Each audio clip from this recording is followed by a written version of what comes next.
Good to see everyone. So we're here to enjoy a presentation discussion about the significance of Dr. Martin Luther King's letter from the Birmingham Jail, and we're honored today to have two international scholars here to help us have that conversation and guide us through considering these issues. And I'm sure you're going to be engaged in that debate, but it'll be interesting to hear this. So to second in, we have Rabbi Dr. David Novak, who's a renowned scholar, internationally known ethicist, and chair of the Jewish Studies Department at the University of Toronto. To my immediate right is Dr. Vincent Lloyd, a prolific writer and professor who specializes in Christian teachings and directs the Africana Studies program at Villanova University just outside of Philadelphia. So we're going to talk about this influential letter from Dr. Martin Luther King from 1963. He wrote it while he was in jail. And if it isn't something students especially, and all of us, quite frankly, if you haven't read it, read it. I read it again most recently last week when I saw that this was coming. And it's a fascinating read, and there's lots to learn. There's lots of angles on thinking about it, and you'll hear that from the professors much more eloquently than I can state it. Martin Luther King, Dr. Martin Luther King was about, I guess Reverend Dr. Martin Luther King was a proponent of civil rights, obviously, and a proponent of nonviolence and nonviolent approaches toward having change happen. There's a connection, and you all live in the world that I live in, and we saw what has been going on in this country, and indeed globally over the last couple of years with regard to conflict and racial conflict and so forth. I want to read just one line in the letter because it's my favorite part, and it's his ending. And I think it's just so powerful. So Martin Luther King says, "Let us all hope that the dark clouds of racial prejudice will soon pass away and the deep fog of misunderstanding will be lifted from our fear-drenched communities, and in some not too distant tomorrow." So this is about 60 years ago. The radiant stars of love and brotherhood will shine over our great nation with all their scintillating beauty. Just powerful statement. I would be remiss if I didn't also remind attendees that we have tonight the Center for Catholic Jewish Studies will present Dr. Novak the 2021 Eternal Light Award, and there will be further dialogue at that event. It will be given in person, and it's a public event, so folks that want to attend that, please contact Dr. Tapey for that. So my apologies in not attending that. I'll make this a public apology because we have our Athletic Hall of Fame at the same time at a different location. So until I figure out how to be in two places, I can't be in two places. So I apologize to both professors for that. So without further delay, Dr. Tapey.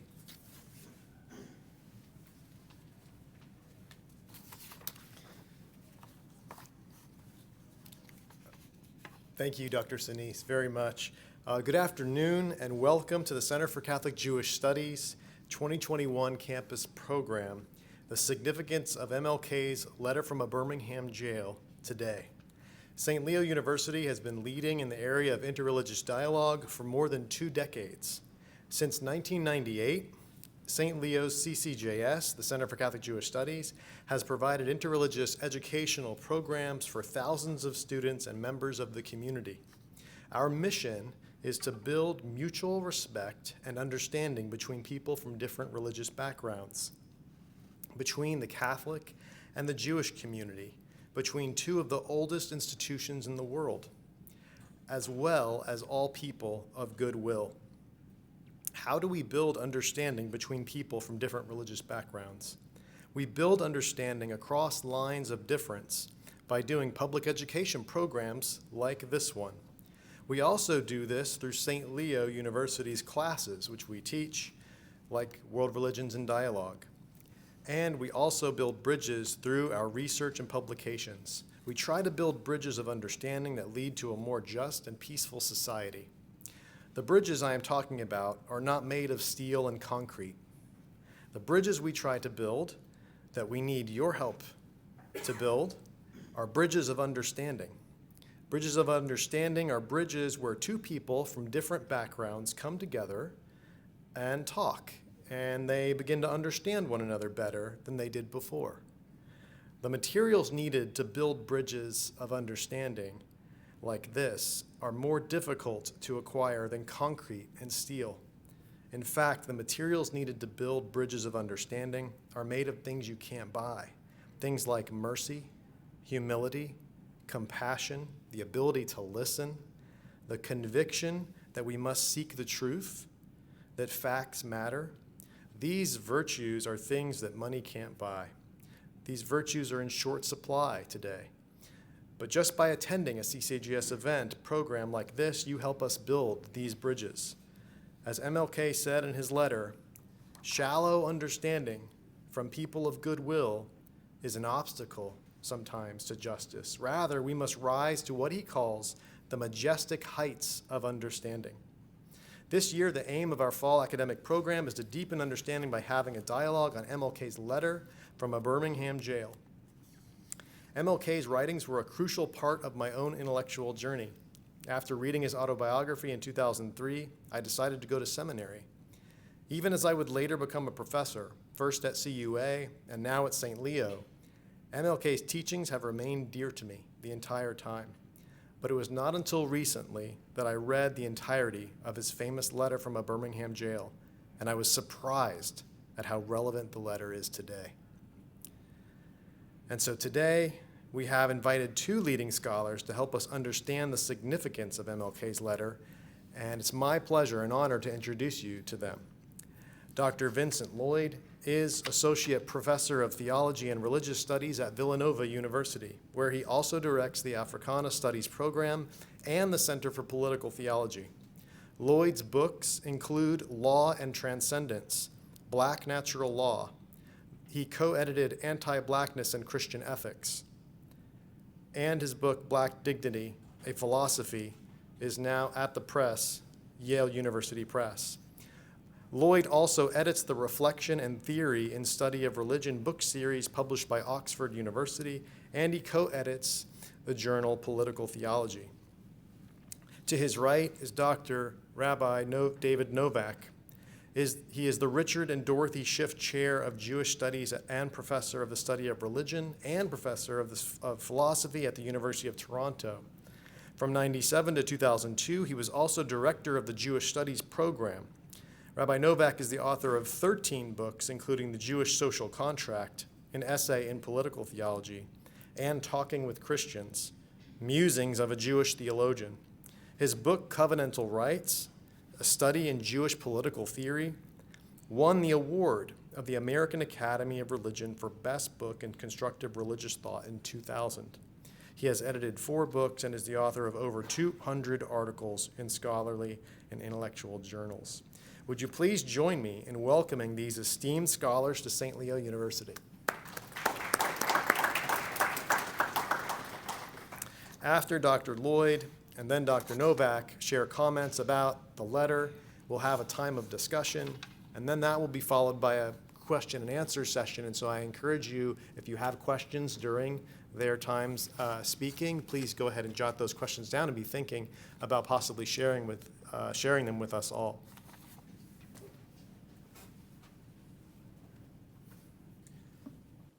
Thank you so much, Dr. Tapey, for the generous introduction, and thank you to the president and dean and community here at St. Leo for welcoming me to your campus. It's always exciting coming from another Catholic university to see the way that the variety of ways that Catholic institutions live out their distinctive mission in the world, and seeing the wonderful work of the Center for Christian-Jewish Relations here at St. Leo has really given me new ideas for what we can do at Villanova in terms of supporting such dialogue. I'll start with a confession. When I first encountered Martin Luther King's letter from Birmingham Jail in high school, I wasn't so impressed. We had to read a lot of historical documents in high school, as you probably did. And they all kind of blended together. They were supposed to be uplifting, supposed to be transformative, but it was just basically work. And then when I got to college, I think maybe I was more primed, maybe I was more ready to be intellectually engaged with Martin Luther King, and I was involved in labor organizing as a college student, working with the janitors and dining hall workers, and so maybe King would have been inspiring to me. But again, I encountered this text, I looked at it, but it wasn't really moving to me. I didn't feel anything when I read it. When I was in college, I got excited about French philosophy, about the postmodernism and the ideas that were swirling around Derrida and Foucault, and I thought, I should pursue those questions in dialogue with religion, because religion did seem really important in the kind of labor organizing work that I was doing. And so went on and got excited about the kind of technical questions in philosophy of religion that I spent my PhD pursuing. And then I got my first job in Atlanta, Georgia. And Atlanta, Georgia wasn't like where I'd lived before. I grew up in the Midwest. I went to college on the East Coast, went to graduate school in California. Atlanta, Georgia was quite different in terms of the racial dynamic, in terms of how I was understood, and in terms of how I had to understand myself. And of course, Atlanta, Georgia is also a place where Martin Luther King was a minister, where his father was a minister, where he's memorialized, right, where the center of his legacy is curated. And I started thinking more seriously about what it meant to be in a city that was still grappling with King's legacy, to be in a city that was still struggling with the same sorts of racism that King had been speaking out about more than a half century earlier, or about a half century earlier. But I also noticed that when King was memorialized, things were missing. I knew that King had a PhD in theology, but you rarely saw King memorialized as someone who had things to say about Jesus, as someone who had things to say about God's law. Right? Sometimes you heard about peace and love and bringing people together, but that sort of content of religion, that content of theology, felt like it was missing from the way people were memorializing King. Also, King was a black preacher. Right?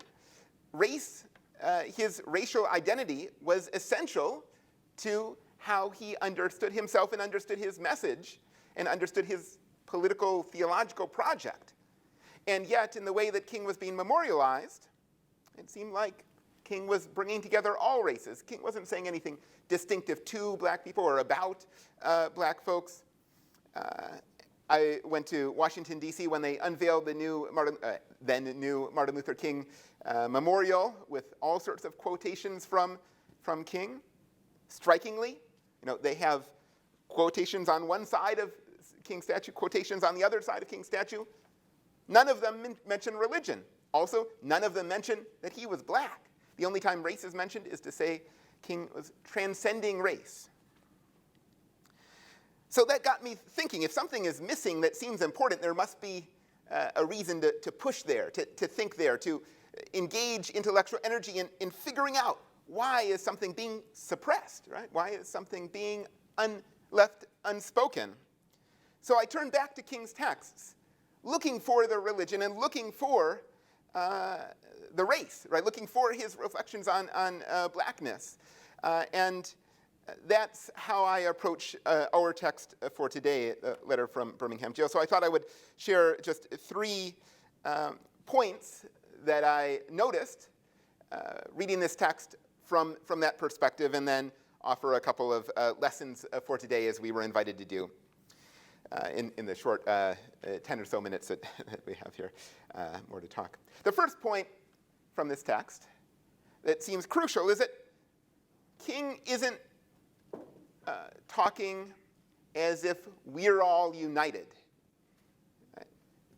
King is now remembered as a hero for everyone. Right? We're all on the side of Martin Luther King. Ronald Reagan made Martin Luther King Day a holiday. Right?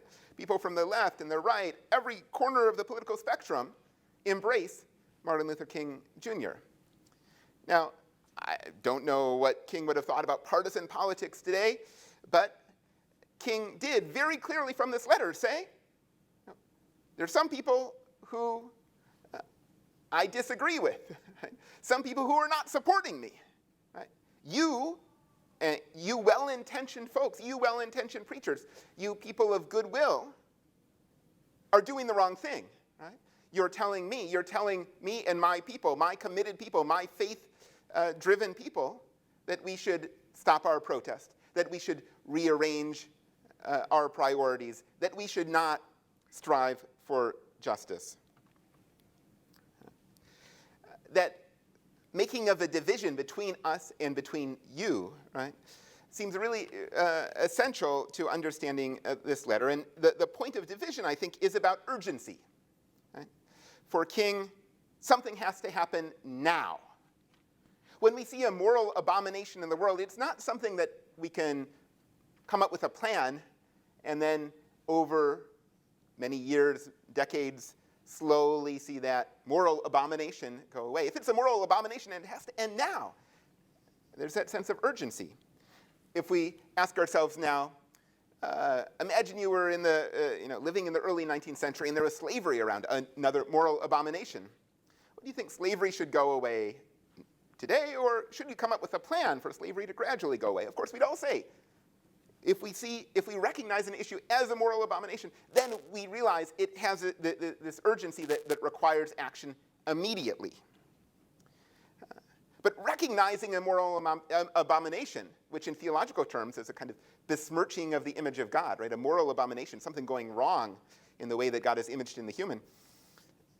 That's where the problem lies. And I think King here is helping us to sharpen our perception, helping us to recognize segregation really is a moral abomination.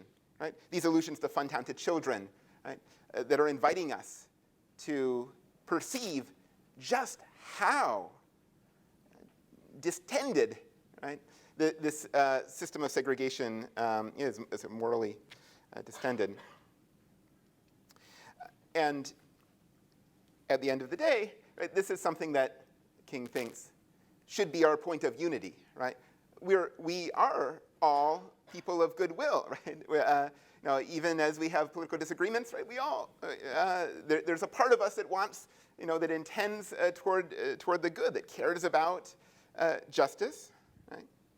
And if we can just recognize rightly, right, when we encounter a point of injustice, then we can build consensus. And so that rhetorical work, right, that work of convincing an audience, is one of sharpening perception. Let's see this injustice, and once we can share this perception, then we'll recognize the urgency and not make a plan for in 10 years or 20 years or 100 years, but act now.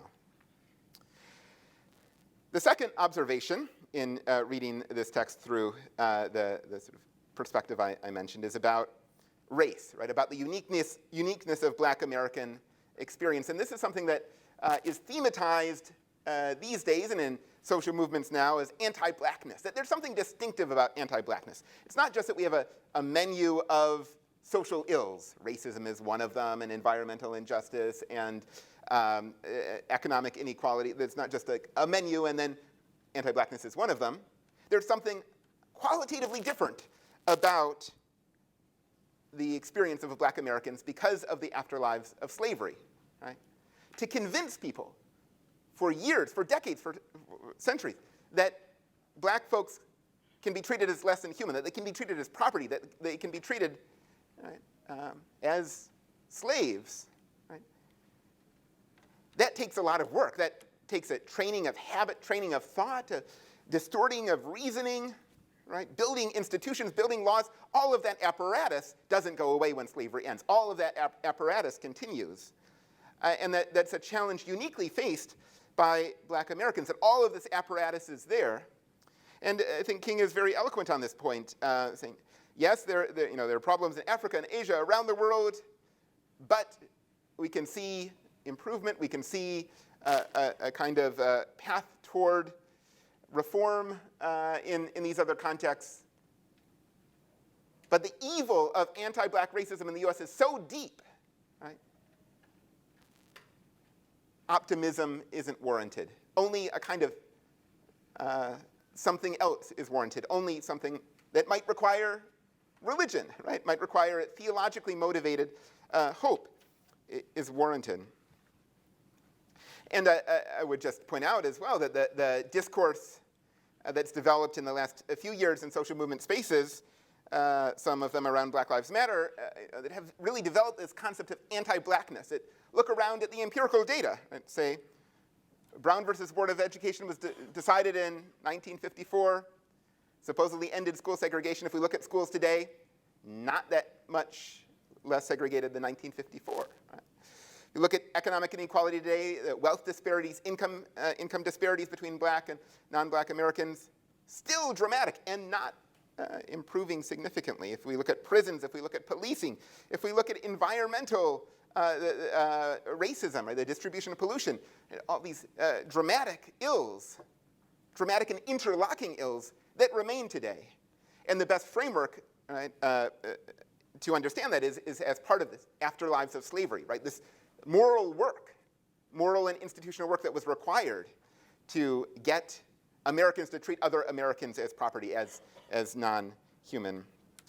Some folks in the Black Studies world call this a metaphysics of anti-blackness. It's so deep it distorts the ideas in which we understand our world, starting with modernity, Kant and Hegel and these folks who also had some pretty negative things to say about Africans and black folks, and that stuff isn't incidental. It's not just a side remark they make, but the argument is that those sort of offhanded comments about racism infect the very way in which they understand their own philosophy, and so shape the modern world, right? These foundational figures of the modern world who seem like they were just incidentally racist, that racism enters into the center. Right. So that's a sad story, the depths of anti-blackness, which King is gesturing toward here. And King has a response, right, to be very Christian about it, right? There's death and there's resurrection, right? There's something that seems inescapable, something that seems horrendous, and yet it doesn't have the last word, right? But if we recognize the depths of anti-blackness, if we recognize the depths of racism that King is gesturing toward, that the Black Lives Matter movement more recently is struggling to name, sometimes successfully, sometimes not, we realize that pragmatism probably isn't going to be the solution, right? Just getting everyone to sit around the table, right, which is what the folks who King is writing to were urging, right? Let's just have some more conversations. Let's just let everyone sort of share their position. There might be cases, there might be some issues on that menu of social ills for which that kind of dialogue, that kind of pragmatic planning works. But with an issue as deep as anti-black racism in the US case, that pragmatic solution doesn't fit the problem. Instead, we need to imagine a new world, right? We need to imagine a world where slavery never existed, right? Imagine a world unlike the world that we're living in, right? And the only way to do that is to draw on theological resources, right? What is good at imagining another world? Religion is good at imagining another world. What is good at motivating people to have the faith to act in a way that goes against the wisdom of the world? That's what religion is all about. And I think that's what we hear King invoking here, right? Once we recognize the depths of the problem, these religious resources, including, and I think this will be a point of dialogue, natural law, the sense of God's law which we have the capacity to access, right? These precepts that are eternal, that are from the divine, that we can know if we do the right kind of reflection, right? That can motivate us to action. And only that, only by grasping toward the theological can we be properly motivated to action. Very quickly now, after those 3 points, just a couple of lessons for today as we were invited to offer, and particularly lessons for us, around universities. One lesson from rereading this text that I notice, King really cares about tradition, right? King really cares about intellectual tradition, quoting Aquinas, quoting Martin Buber, quoting others, reading those great books, right? And grappling with those ideas. He also cares about his own his own tradition, right? The rhetoric of the vernacular black culture in which King is immersed, the world of black Christianity in which he's formed, and which is in dialogue with those great books, great European books that are informing King. And that productive dialogue, that uniquely productive dialogue, is essential to King's insights, and perhaps can be essential to our formation as we're going forward as well. Second, King is pragmatic about his rhetoric, right? He's not dogmatic. In the natural law section of this text, which people often get excited about, saying, oh, King is a natural law theorist, he invokes all sorts of different natural law theories, right? There's a Jewish theory, there's a Christian theory, there's a secular theory. There's a graduate student from Minnesota who wrote a letter to King saying, I think you should use this phrase when talking about natural law. King puts it in the text, right? There's stuff from all over, right? The text is not a system, right? The text is rhetoric. It's using tools in order to achieve an end, which I think is helpful today as we think about the way that good intentions can transform into convictions, which can transform into interventions in a political moment using language, right? But to be too caught up in the tangles of language, of policing this and that position or this and that way of talking, can be counterproductive, right? King is using whatever resources he can have to move his community and move the wider community in the direction he thinks is important. And finally, and this is a familiar point, one that gets articulated in sometimes the language of intersectionality these days, King is adamant that anti-blackness is a distinctive wrong, but it's not the only wrong, right? Famously, injustice in one place spreads, right? There's a social fabric that links us all together. If we don't address an injustice here, it will be harmful to those over there. But that doesn't mean we can't think about the specificity of anti-black racism, right? Which can be unlike other forms of social ills. But even as we're embracing that specificity, even as we're looking at the empirical data about policing and prisons, we also have to remember patriarchy, about sexual violence. We also have to remember climate change, environmental degradation. We also have to remember the legacies of colonialism in the Caribbean and around the world, and ongoing legacies of colonialism in the US engagement with the world. These are all points that are tied together and that King urges us to think of at once. Well, I'm looking forward to the dialogue with Dr. Novak. Thank you very much for listening.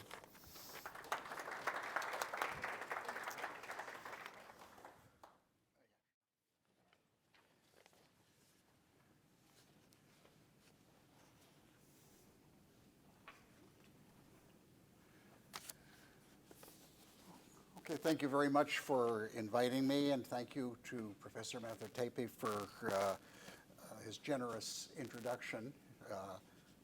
It's a pleasure to be here, and especially a pleasure that we're discussing matters that in my tradition are called Devarim she'omdim berumo shel olam, matters of ultimate concern. And certainly the letter from Birmingham Jail is something that is dealing with matters of ultimate concern. That was a term that was used by the Protestant theologian Paul Tillich, who's quoted in the letter from Birmingham Jail, and indeed Martin Luther King wrote his dissertation on Paul Tillich at Boston University. This is a great document. I'm going to talk about it more extensively this evening in the presentation.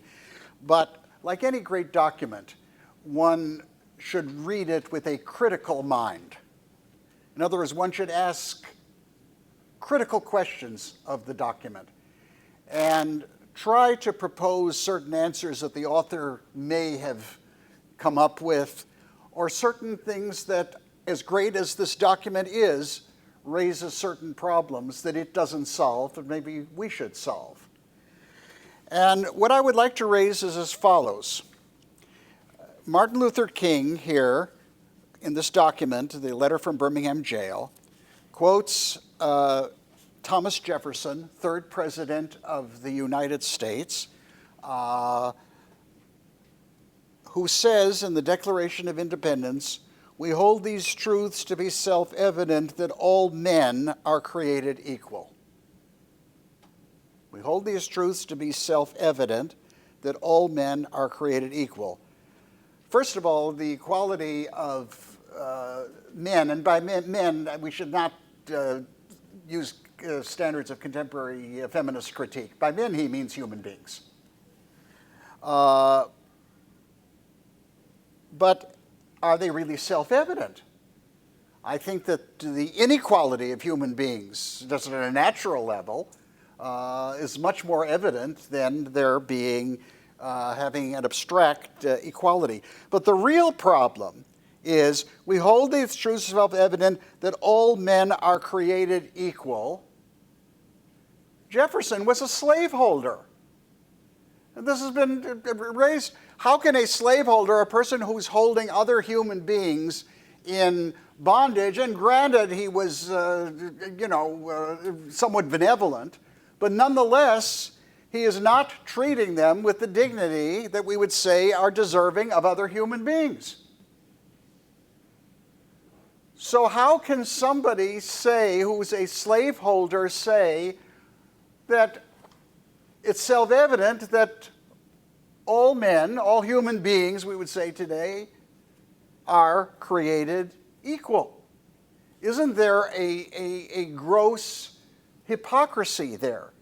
How can you say that when you're treating other human beings as unequal? Now, this has to be understood, and the way it was understood at that time, and I think that this is a lack in Jefferson, and I think it's a lack in Jefferson because he was really neither a Christian nor a Jew. He was a believer in God, but clearly not part of the Christian tradition that he grew up in. I'll get to that in just a moment. But how do you justify something like slavery or the persecution or the denigration of a whole group of human beings when you've made a statement like this? Well, I think that the answer to this, of what this means, is earlier in the document. He quotes Martin Buber, the great Jewish philosopher, paraphrases him: "Segregation substitutes an I-it relationship for I-thou relationship and ends up relegating persons to the statics of things." Martin Buber was a great Jewish philosopher, died in 1965, whose famous book, I and Thou, which really means I and you, is that when we approach another human being, we speak to them whom we regard as a person in the second person. We say you, whereas things we refer to in the third person as it, as things. Now, if you regard a certain group of people who there could be one claim that they are human beings, then it's very, very difficult to argue for things like slavery or any kind of persecution or discrimination. But if you argue that these other people are really members of a different species, then you can argue that you're not justifying persecution of other human beings. You are justifying it because these people, these other beings, are less than human. And he refers to Nazi persecution of Jews, which, needless to say, resonates to me as a Jew, which, by the way, was very influenced by American racism, Nazi ideology, of saying that basically Jews and others, some others as well, were Untermenschen. They were really subhuman. And then if we're dealing with beings who are subhuman, whom we treat as things, then if they're things who are useful to us, we don't kill them off. We have to treat them with a certain degree of kindness to get service out of them. That's basically how the Nazis treated the Slavic people, the Polish people. But if we regard them as dangerous things or dangerous subhuman beings, then we persecute them and we kill them. And Nazism was nothing but a state-sponsored lynch mob. So Martin Luther King could understand that very well. So therefore, at Jefferson's time, one could say that all men are created equal means basically those people who in, at that time, colonial America could basically vote, could basically be property owners. And in fact, the pursuit of life, liberty, and the pursuit of happiness, originally the text was the pursuit of property. So therefore, blacks are your property. And if they're your property, then they are things whom, when they behave nicely and docilely, you treat them well to get more work out of them. And when they become a threat, you, among other things, either lynch them or throw them into Birmingham Jail. So that becomes how this sort of thing can occur. So Jefferson, when he spoke about all men are created equal, endowed by their Creator, what is missing is the notion of what in the Hebrew Bible is called the Tselem Elohim, the Imago Dei, the image of God, that all human beings, and today we would say all beings who share what we would consider to be human DNA, are created equal, are equal in terms of, in God's sight, and are to be treated with the dignity that is due to that which reflects the reality of our Creator. So in that way, the theological aspect that is missing from Jefferson's statement is Jefferson being what we would call a deist, but certainly somebody who had repudiated his Christian background, and he certainly was not a Jew. This is what is missing here. So therefore, should we basically toss Jefferson out? Should we toss Jefferson out? I remember I taught at the University of Virginia for 7.5 years before coming to the University of Toronto, 7 very happy years. This was the university that was founded by Thomas Jefferson. In fact, on his tombstone, he doesn't even mention President of the United States. It's father of the University of Virginia. It was referred to as Mr. Jefferson's University. And I remember once a Jewish student coming to me, because Jefferson's every word has been recorded, and the Jewish student, which she was literally shaking, and she said, everybody at the University of Virginia was Mr., because Jefferson was very egalitarian, Mr. So Mr. Novak, she said, I just read what Thomas Jefferson, when Mr. Jefferson said about Judaism. I said, what did he say? She said, it's a barbaric faith. A barbaric faith. I said, well, will it make you feel any happier? Look up under Christianity in the index, see what he says about that. It was to a certain rejection. And Jefferson was not an anti-Semite. He was not somebody who's opposed to Jews. We know he had dealings with, very happy dealings with Jews. So therefore, Jefferson is missing that theological component of the image of God, which does not mean that we can decide who, born of a human being, is really fully human and who is kind of partially human as well. This becomes the problem with this. Now, to be charitable to Jefferson, I think one has to say, is that Jefferson was hypocritical, but hypocrisy is the complement vice pays to virtue. In other words, he was saying something that in his heart of hearts he knew was true, and that all men be created equal means all men irrespective of their race. But this was something that he was proposing as one might say an ideal, something that was to be aspired towards, but couldn't be fulfilled by himself for whatever his reasons. And I thought of that in reading this again, was one of the great lectures I heard as an undergraduate at the University of Chicago, long before most of you were born. It was one of these things that, and I hope that you have this experience, you are students, of a lecture that you heard that made such an impression on you that you can conjure it up in your memory years later and remember exactly where you were, exactly what the person looked like, even what the color of his tie was. And I heard a lecture, first-year student there, by an historian named Avery Craven, who I checked it out, he died in 1976.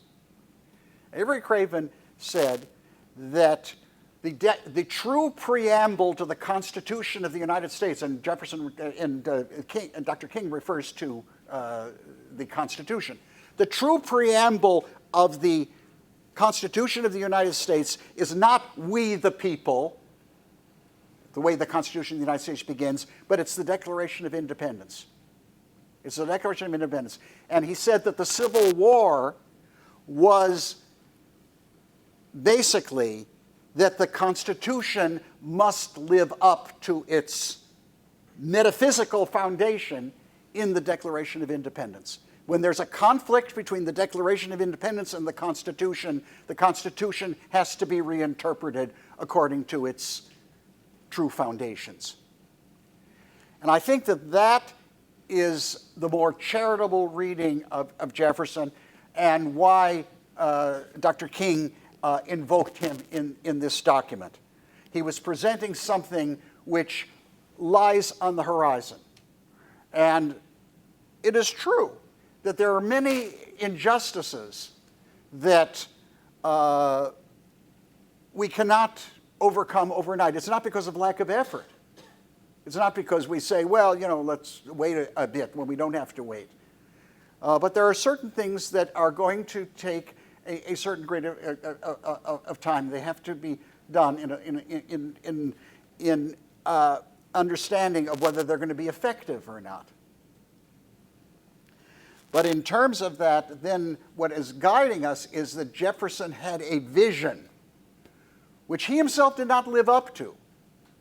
But it still was a vision that when push came to shove, it was something that this kind of metaphysics, which it really is something that forced the reassessment of the human order certainly in the United States of America. I think that that's the more charitable reading of it.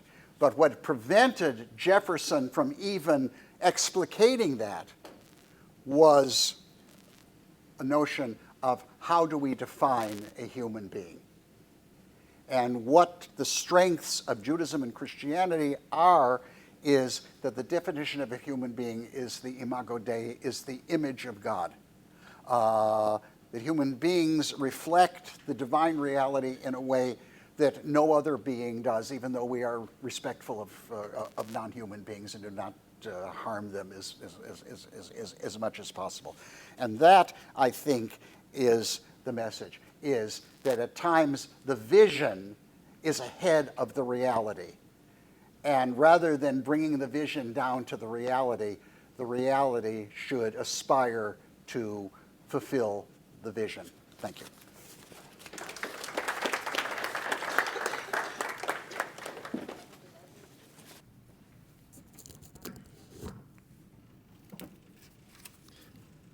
We now have some time to enter into discussion and then turn to some questions and answers from you all.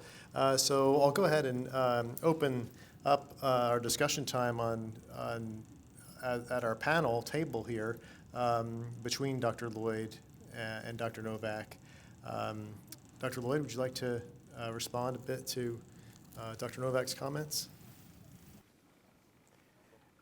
Sure, thank you. It was great to hear your reflections on Jefferson and King and your invitation to think about that vision that King has in mind.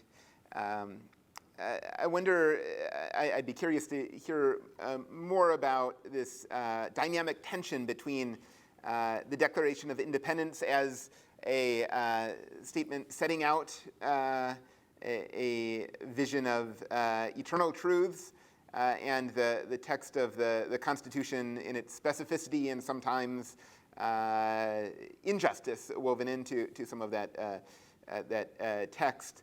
And particularly, on the one hand, it seems like if we have laws that are accountable to a vision of justice, that makes for a happy political life. But if that vision is another human vision, right? Another vision that is humans attempting to speak of justice, but as humans always do, failing, maybe trying to fail better, but necessarily imperfect. Is it enough to hold ourselves accountable to a human text that itself is imperfect? Well, I mean, the point there is that from a theological perspective, the notion of human beings created in the image of God is something that comes from Revelation. Now, it informs reason, because clearly if we have that, then it's very, very difficult to argue for persecution of members of your own family. So in that way, this is but the thing about Jefferson's hypocrisy is that when the society doesn't live up to the vision, and especially if this vision is something that was not just conjured up, but was revealed to them, then you have something to hold them up to. You have something to hold them up to. But whom do you hold up to people who don't have any kind of that type of vision? There's no hypocrisy because there's no contradiction. I remember once, and I'm not going to mention names, but there was a certain high U.S. government official who was clearly and publicly an observant Jew. And somebody said to me, what a hypocrite. You know, he's publicly observant, but he's in favor of certain policies that clearly the Jewish tradition regards as unjust. I said, well, at least you have something to hold him up to. I said, if you're going to hold them up to certain other politicians who everything is negotiable, what are you going to hold them up to? Where's the contradiction? So at least the hypocrisy admits that there's a contradiction, which at least needs to be solved. If you don't have anybody who has any firm beliefs and everything else like that, well, what's the contradiction? What's the hypocrisy? So, I mean, that very much becomes the factor there. And the question was, what would one hold Jefferson up to in terms of that? But nonetheless, he is very much stating truths that actually have foundations and deeper than he would acknowledge. But the fact that he mentions them is the case. I remember once, and I know he was a controversial figure, I remember once being on a program with the late Justice Antonin Scalia. And I'll tell you the story. It was a conference about capital punishment. And at that point, Pope John Paul II, now Saint John Paul II, had issued a statement basically that capital punishment should be rare if ever. And Justice Scalia was questioned about that because he was a very devout Catholic. And he said that the Pope did not make that statement, what's called ex cathedra, from the throne. This is not the magisterium of the official teaching. It was his opinion. So I can disagree with that opinion. He said, but if this were the teaching of the church, he said, I would have to resign in good faith from the U.S. Supreme Court because the United States, we have affirmed capital punishment. Now, I felt that was a noble thing. Here's somebody who was saying that I could not serve in this capacity if it contradicted what my faith teaches as true. And I think of a number of other justices of the U.S. Supreme Court or justices of any court. What are you going to hold them up to? I mean, if they're total pragmatists or total relativists or whatever, then, well, that's what I thought then, and, okay, and under the circumstances and all the excuses that the white clergy made, and where Martin Luther King was holding them up. And what Martin Luther King did, especially in the American South, which was so heavily Christian, essentially Protestant Christian especially, was saying to white Southerners that you claim to be Christians and you're segregationists. This is oil and water, they don't mix. They're at contradiction. You have to make up your minds which you are. Which you are. And many, to a great extent, decided to affirm their Christianity rather than their racism. And you will find today that racist propaganda, wherever it comes from, is virtually absent of any religious reference. It's just pure kind of racism. Where it used to be that, especially in the American South, is that the white preachers would invoke the Bible and whatever. And Martin Luther King told them that was a total, complete sham. So therefore, that is something that I was thinking about in talking about Jefferson. Thank you very much. I was considering Martin Luther King Jr.'s paragraph in the letter where he speaks about his daughter, and because I have a 7-year-old daughter, and it touched me deeply when he was speaking about the difficulty. It's the famous paragraph where he says, "We have waited for more than 340 years for our constitutional and God-given rights." When you seek to explain to your 6-year-old daughter why she can't go to the public amusement park that has just been advertised on television and see tears welling up in her eyes. When she is told that Funtown is closed to color people. Dr. Lloyd, you mentioned anti-black racism as a metaphysical evil, not just one social sin among others. It made me think of this passage of the letter, and I also wondered in what way can people of goodwill begin to understand that this idea of the metaphysical evil of anti-black racism as not just one social sin among others. How is MLK's letter perhaps a resource for addressing that particular issue that you highlighted? Thanks for the question and drawing our attention to that really moving passage. So on the one hand, there's a question of perception and trading perception, right? How do we learn to and form ourselves in a way that allows us to notice when there are evils around us that otherwise we're oblivious to, or we sort of pass over as insignificant, right? How do we fully take in the significance of the evils around us?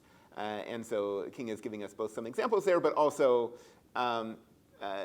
his model of preaching, right, of rhetoric, right, of using language to form, right, which is also an aspect of that training of perception. More generally, the kind of conceptual work, I think we're just speaking from the academy and from a sort of a Black Studies corner of the academy. I think we're at a really exciting time in the university where, for a long time, Black Studies was just the person who did Black stuff in history, the person who did Black stuff in sociology, the person who did Black stuff in anthropology, and if they got together, maybe they would import some theoretical frameworks from other disciplines. Whereas in the last 5 or 10 years, there's been a really distinctive flavor to what Black Studies is as a field, as a discipline that's developed. And Black Studies has begun exporting theory rather than importing theory from other parts of the academy. So, I think we're at a moment where there are all sorts of theoretical resources in Black Studies Academy, people like Saidiya Hartman and Fred Moden and Frank Boderson and so on, who are all doing really wonderful work exploring the afterlives of slavery, the implications of philosophers and intellectuals from Europe's entanglements with the creation of slavery. On a more, so there's a King-related answer to your question, a kind of conceptual or academic answer to your question, and then on a more personal level, yeah, I think one of the challenges with universities, and Villanova is in suburban Philadelphia, and my undergraduate students, maybe once or twice during their 4 years go into Philadelphia, right? So just the kind of self-segregation of our communities can be quite dramatic. During university life and after university life, right? We're used to being around certain sorts of people, going in certain paths through our life, and it does seem like finding ways to break those habits, get out of the little bubbles that we create for ourselves, making ourselves vulnerable, putting ourselves at risk, right? In some ways, it's sometimes spiritual risk, right? And listening to and learning from the people who are already addressing these sorts of injustices in spaces that are at a distance from our own, from those spaces we're comfortable with.